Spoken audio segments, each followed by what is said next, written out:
d'amour, de témoignages d'amour que j'ai lus. Alors en fait, c'est l'histoire. Alors je voulais vous parler d'abord de ma première actualité, c'est en livre de poche, Le Guet du Tigre. C'est un thriller. C'est un thriller où tout est vrai. C'est-à-dire que l'intrigue est un événement qui s'est réellement produit, qui est un événement majeur du XXIe siècle. Le jour où un des policiers les plus célèbres de Chine, il s'appelle Wang Lijun, va demander l'asile diplomatique aux États-Unis. Pendant 3 jours, les États-Unis ne savent pas quoi faire. Et au bout de 3 jours, les États-Unis décident de le rendre à la Chine. Il va en résulter des conséquences incroyables. C'était en 2012, ça se poursuit aujourd'hui. Dans ce livre, vous avez des clés de lecture, non seulement évidemment de ce qui s'est passé à ce moment-là, mais de l'actualité d'aujourd'hui, de la façon dont le président chinois gère sa relation avec le restant du Parti communiste.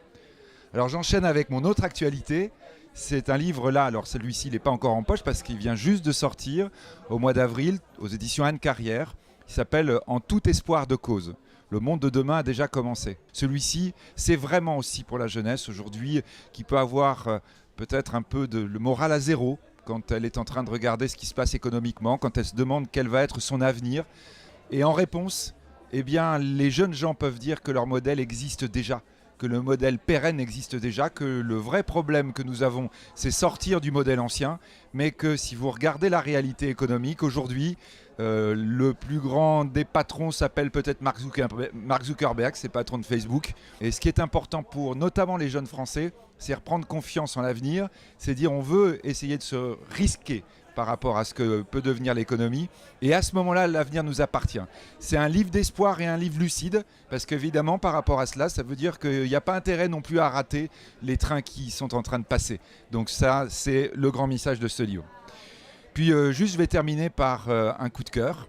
Un coup de cœur qui a un peu plus de 50 ans, pas tout à fait, mais 51 ans. I Have a Dream de Martin Luther King, en français et en anglais. C'est important de savoir parler anglais aussi et de pouvoir traduire et de regarder les mots tels qu'ils ont été prononcés. Ce sont des événements absolument fondamentaux de l'histoire. On a toujours un rêve. C'est très important de conserver nos rêves et de conserver l'espoir qu'à un moment donné, ces rêves vont devenir réalité.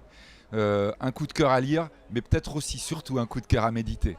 Je vous remercie. Alors en fait, c'est l'histoire.